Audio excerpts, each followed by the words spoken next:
मुख्यमंत्री ममता बनर्जी ने पिछले हफ्ते chief election commissioner Gyanesh Kumar को चिट्ठी लिखकर पश्चिम बंगाल में एसआईआर को रोकने को कहा था।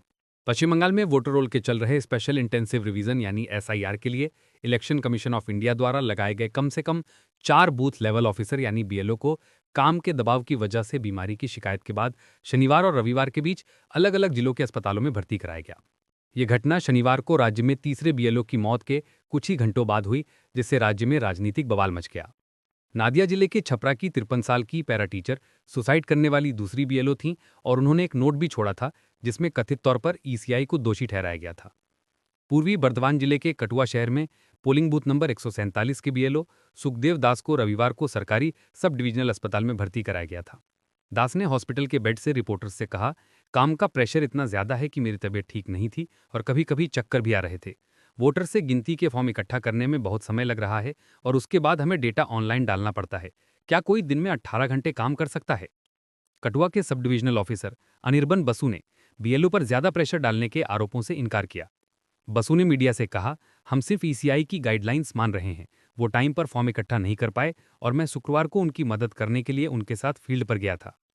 ऐसी ही घटनाओं में साउथ 24 परगना जिले के सोनारपुर में बूथ नंबर 19 की बीएलओ तनुश्री हल्दर नैया और उसी जिले के जयनगर में बूथ नंबर 31 के बीएलओ कमल नस्कर को शनिवार रात हॉस्पिटल में भर्ती कराया गया। मुर्शिदाबाद जिले के जंगीपुर में बीएलओ कौशिक घोष को शनिवार को बेहोश होने के बाद हॉस्पिटल में भर्ती कराना पड़ा, उनकी पत्नी अंजना घोष ने रिपोर्टर्स को बताया। उत्तर बंगाल इलाके में उत्तरी दिनाजपुर जिले के इस्लामपुर के एक बीएलओ मुस्तफा कमाल को शनिवार को इस्लामपुर हॉस्पिटल में भर्ती कराया गया। हमें ऑनलाइन डेटा अपलोड करने का जो टारगेट दिया गया था वो नामुमकिन है। मैं अभी हॉस्पिटल से ये कर रहा हूं, कमाल ने लोकल मीडिया को बताया। राज्य के chief electoral officer Manoj Kumar Agarwal ने इन घटनाओं पर कोई कमेंट नहीं किया। चीफ मिनिस्टर ममता बनर्जी ने पिछले हफ्ते chief election commissioner Gyanesh Kumar को चिट्ठी लिखकर पश्चिम बंगाल में एसआईआर को रोकने के लिए कहा था, क्योंकि बीएलओ जिस प्रेशर की शिकायत कर रहे थे उसे देखते हुए। कृष्णानगर में आज एक और बीएलओ एक लेडी पैरा टीचर ने सुसाइड कर लिया। ये जानकर बहुत सदमा लगा। बनर्जी ने शनिवार को एक्स पर लिखा, एसी 82 छपरा के पार्ट नंबर 201 की बीएलओ ने आज अपने घर पर सुसाइड करने से पहले अपने सुसाइड नोट में ईसीआई को दोषी ठहराया है। बंगाल में असेंबली इलेक्शन मार्च-अप्रैल 2026 के आसपास होने की उम्मीद है।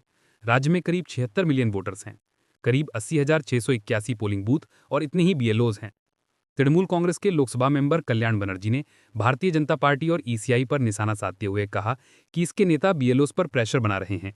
बनर्जी ने कहा, ईसीआई बीएलओज पर अमानवीय प्रेशर बना रहा है और बीजेपी नेता ईसीआई का इस्तेमाल कर रहे हैं। आरोपों से इंकार करते हुए बंगाल बीजेपी के स्पोक्सपर्सन देवजीत सरकार ने कहा, बनर्जी का दिमाग खराब हो गया है क्योंकि टीएमसी पर प्रेशर है।